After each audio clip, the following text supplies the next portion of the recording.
At some point, you noticed that your movements became smaller, your stride shortened, and your chest lost its capacity to expand. Your hips take longer to open in the morning, and your spine avoids certain directions as though it were asking permission before moving.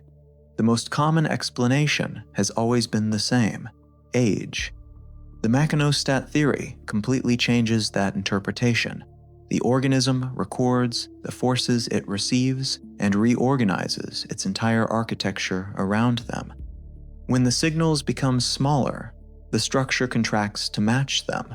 Your body learned rigidity, and that code can be rewritten.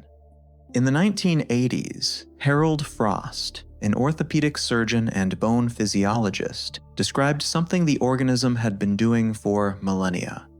He called it the mechanostat, an internal system through which bone tissue measures the loads it receives and remodels itself around them. Stimuli above a certain threshold activate bone formation. Below that threshold, the process reverses and the tissue begins to be reabsorbed. Bone listens to its environment and reconfigures itself according to what it perceives. This principle extends far beyond bone. Fascia responds to repeated directions of force. Tendons calibrate their thickness according to the volume of mechanical effort they receive. The nervous system learns which ranges of motion appear safe and begins organizing the body around that memory. The entire organism functions as a dynamic archive of mechanical experiences. What has been inscribed there for years carries the weight of a permanent instruction. If this pattern of restraint described by the mechanostat resonates with what you feel within your own structure, the guide Healing in Motion was designed for bodies that need to relearn how to send signals of expansion and safe loading. The support axis cycles were built specifically for this transition. If you would like to explore them, the link is pinned in the first comment. The explanation based on age places the viewer outside the process. If rigidity is merely a matter of the calendar, acceptance becomes the only response available. The mechanostat perspective reverses that equation and restores agency. The organism becomes rigid in response to what it receives repeatedly. Decades of shortened strides teach the body that larger ranges are unnecessary. Years of shallow breathing show the ribs that lateral expansion can be neglected. Hips that rarely travel through their full rotation learn to conserve movement.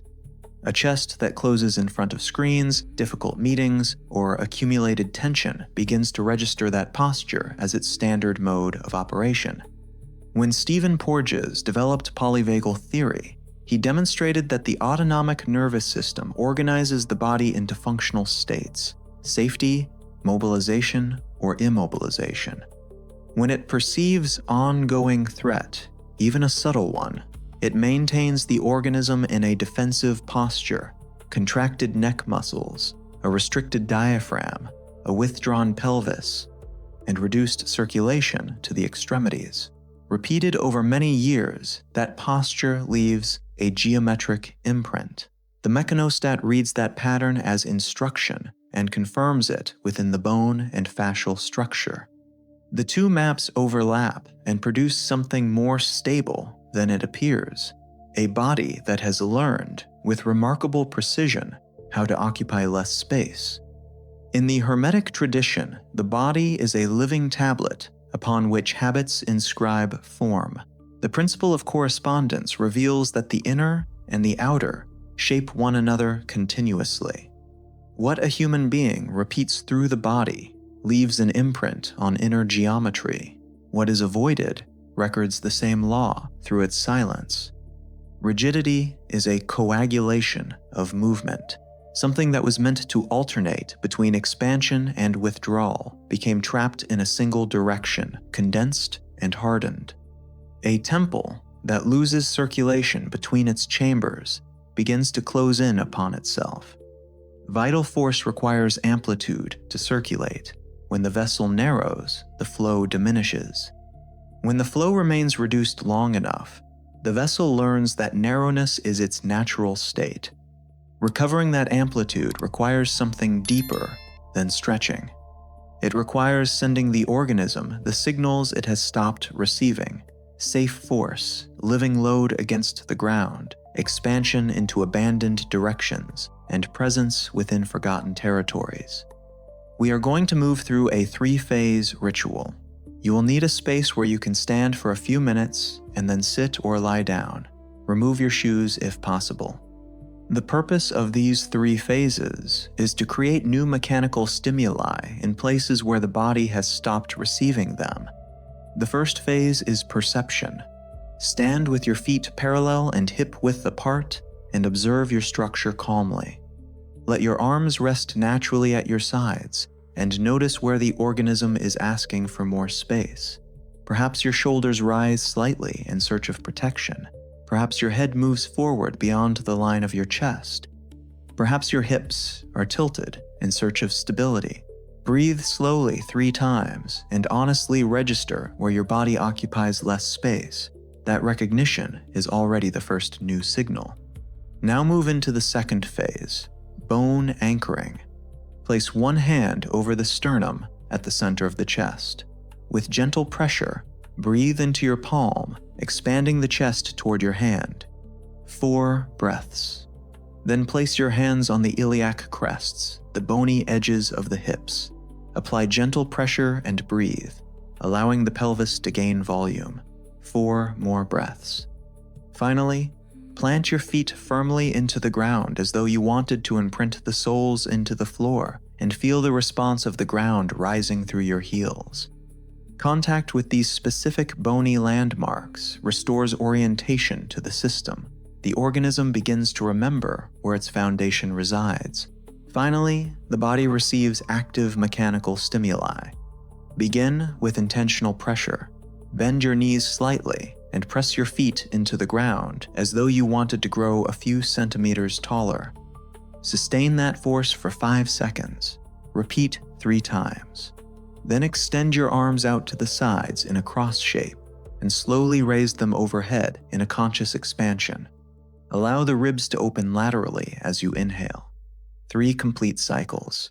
Finally, while seated, perform a slow pelvic rotation, first to the right, then to the left, allowing the lumbar spine to follow. 8 rotations in each direction. Small, pulsed movements within a comfortable range. The intention is to touch the edges of the territory with presence, respecting the natural limits of movement. When these stimuli become part of a regular practice, the mechanostat begins receiving different data. Bone registers living load through the heels.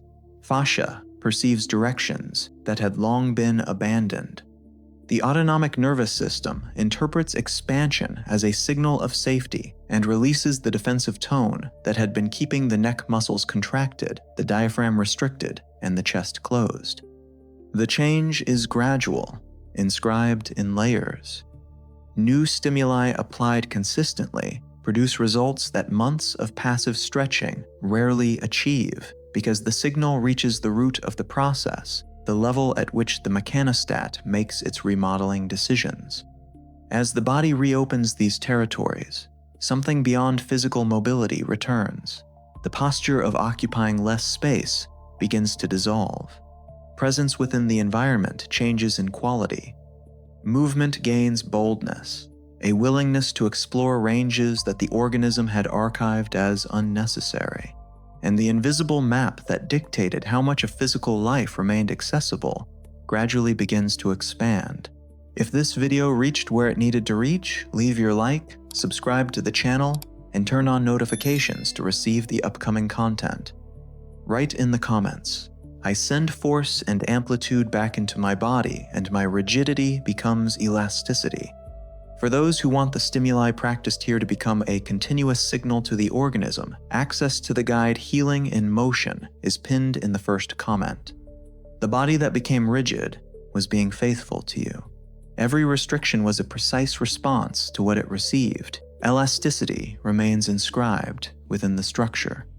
It has been waiting, holding its place, for the signal that it is safe to expand again.